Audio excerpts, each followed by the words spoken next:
ഒരുപാട് ബിസി ആയിട്ടുള്ളൊരു ദിവസമാണ് കേട്ടോ ഇന്ന്. ഒരുപാട് ഐറ്റം ഓർഡറുള്ളൊരു ദിവസമാണ്. അപ്പോൾ അതിന് വേണ്ടിയിട്ട് ഷോപ്പിംഗ് ഒക്കെ തലേ ദിവസം തന്നെ ചെയ്തു കേട്ടോ.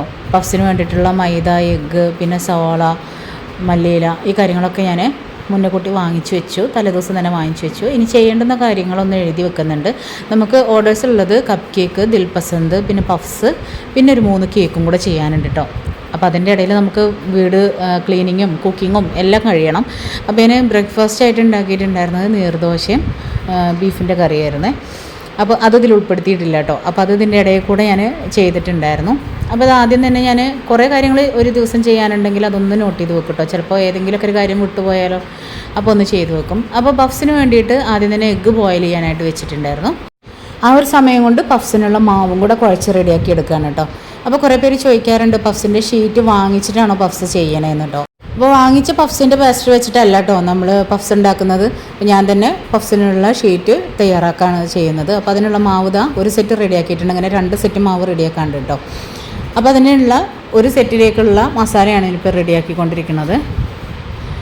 അപ്പോൾ മസാല തണുക്കാനായിട്ട് മാറ്റി വെച്ചിട്ടുണ്ട്. അതുപോലെ തന്നെ എഗ്ഗും നമ്മൾ വേവിച്ച് തണുക്കാനായിട്ട് മാറ്റി വെച്ചിട്ടുണ്ട് കേട്ടോ. അപ്പോഴേക്കും നമ്മളുടെ പഫ്സിൻ്റെ ഷീറ്റ് പരത്തി അതിനകത്തേക്ക് മസാലയും എഗ്ഗും വെച്ച് കൊടുത്തിട്ട് പഫ്സ് നമ്മൾ മടക്കി വെച്ചിട്ടുണ്ടായിരുന്നു. പിന്നെ ഓവന് പ്രീ ഹീറ്റ് ചെയ്തെടുത്തു കേട്ടോ. ആദ്യം ഒരു സെറ്റ് ബേക്ക് ചെയ്യാനായിട്ട് വെച്ചു. പിന്നെ ഒരു സെറ്റ് ഇവിടെ ബേക്കായി കിട്ടിയിട്ടുണ്ട്. ഒപ്പം തന്നെ ദിൽപസന്തും കൂടെ ബേക്ക് ചെയ്തെടുത്തിട്ടുണ്ടായിരുന്നു കേട്ടോ. പിന്നെ ഞാനിവിടെ വർക്കിംഗ് കൂടെ റെഡിയാക്കി എടുക്കുന്നുണ്ട്. ഇത് അധികം മധുരം ഇടാതെ തയ്യാറാക്കിയിട്ടുള്ളൊരു വർക്കിയാണ് കേട്ടോ. ഷുഗർ പേഷ്യൻറ്റിന് വേണ്ടിയിട്ട് ഓർഡർ ചെയ്തിട്ടുള്ളതാണ്. അപ്പം അത് നല്ല ക്രിസ്പി ആയിട്ട് തന്നെ കിട്ടിയിട്ടുണ്ട് കേട്ടോ. അപ്പോൾ പഫ്സ് കംപ്ലീറ്റ് ഇവിടെ ബേക്കായി കിട്ടിയിട്ടുണ്ട്. അപ്പോൾ അതൊന്ന് ജസ്റ്റ് ഒന്ന് ചൂടാറാൻ വേണ്ടിയിട്ട് നമ്മൾ ഇതിൻ്റെ ട്രേയിലേക്ക് മാറ്റുന്നുണ്ട്. പിന്നെ ദിൽപസന്ത് കട്ട് ചെയ്തിട്ടും കൊടുക്കാറുണ്ട്, കട്ട് ചെയ്യാതെയും കൊടുക്കാറുണ്ട് കേട്ടോ. അപ്പോൾ ഇതിൽ ഒരെണ്ണം നമ്മൾ കട്ട് ചെയ്തിട്ടാണ് കൊടുത്തിട്ടുണ്ടായിരുന്നത്. അതിനിടയ്ക്ക് പിന്നെ നമ്മളെ ഇൻഡോർ പ്ലാന്റ്സ് ഒക്കെ ഒന്ന് നനക്കാൻ വേണ്ടിയിട്ട് നിന്നു. അത് കഴിഞ്ഞ് ഞാൻ കപ്പ് കേക്ക് ബേക്ക് ചെയ്യാനായിട്ട് വെച്ചിട്ടുണ്ടായിരുന്നു. അപ്പോൾ ഈ ഒരു കപ്പ് കേക്കിൻ്റെ പ്രത്യേകത എന്താണെന്ന് വെച്ചാൽ ബേക്കിംഗ് സോഡയും ബേക്കിംഗ് പൗഡറും ഒന്നും തന്നെ ഇല്ലാണ്ട് തയ്യാറാക്കിയെടുത്തിട്ടുള്ള ഒരു കപ്പ് കേക്കാണ്. അതുകൊണ്ട് തന്നെ ഇതൊരു നല്ല അടിപൊളി ടേസ്റ്റും കൂടെയാണ് കേട്ടോ. അപ്പോൾ അത് കഴിക്കുമ്പോൾ തന്നെ നമുക്ക് ആ ഒരു പ്രത്യേകത മനസ്സിലാവും. അപ്പോൾ അത് നമ്മൾ കൊടുക്കാൻ വേണ്ടിയിട്ട് പാക്ക് ചെയ്ത് വെച്ചു. പിന്നെ നമുക്ക് ബ്ലാക്ക് ഫോറസ്റ്റിൻ്റെ 3 കേക്കാണ് കേട്ടോ ചെയ്യാനുണ്ടായിരുന്നത്. അപ്പോൾ അതും കൂടെ ഒന്ന് ബേക്ക് ചെയ്യാനായിട്ട് വെക്കുകയാണ്. ഈ 3 കേക്കും വെഡ്ഡിങ് ആനിവേഴ്സറി കേക്കാണ് കേട്ടോ. ഇതിൽ 2 എണ്ണം ഒരാളെ ഏൽപ്പിച്ചിട്ടുണ്ടായിരുന്നതാണ്, എൻ്റെ ഫ്രണ്ട് ഏൽപ്പിച്ചിട്ടുണ്ടായിരുന്നതാണ്. ഇതൊരു സർപ്രൈസ് കേക്കായിരുന്നു കേട്ടോ 2 എണ്ണം ഉണ്ടായിരുന്നത്. പിന്നെ ഒന്ന് നമുക്ക് പിറ്റേ ദിവസം നമ്മളിത് ചെയ്തുകൊണ്ടിരിക്കുന്ന ദിവസം ഓർഡർ കിട്ടിയിട്ടുള്ളതായിരുന്നു. അപ്പോൾ ബ്ലാക്ക് ഫോറസ്റ്റ് തന്നെ ആയതുകൊണ്ട് 3 കൂടെ ഒരുമിച്ച് ചെയ്യാൻ വലിയ ബുദ്ധിമുട്ടില്ലല്ലോ എന്ന് ഓർത്തിട്ട് അങ്ങനെ എടുത്തതാണ് കേട്ടോ ഈ ഒരു ഓർഡർ.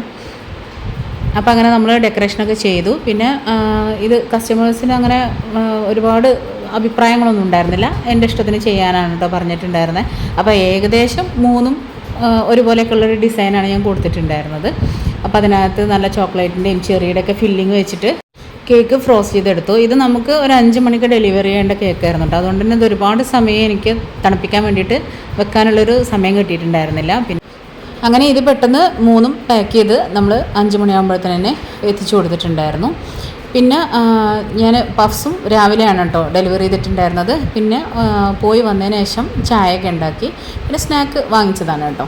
ഇന്ന് സ്നാക്സ് ഉണ്ടാക്കാനുള്ള ഒരു ടൈം ഉണ്ടായിരുന്നില്ല. പിന്നെ രാത്രിക്കത്തേക്ക് ചപ്പാത്തി, പിന്നെ നമ്മൾ രാവിലെ നീർദോശയിലേക്ക് ഉണ്ടാക്കിയിരുന്ന ബീഫ് കറിയാണ് കേട്ടോ.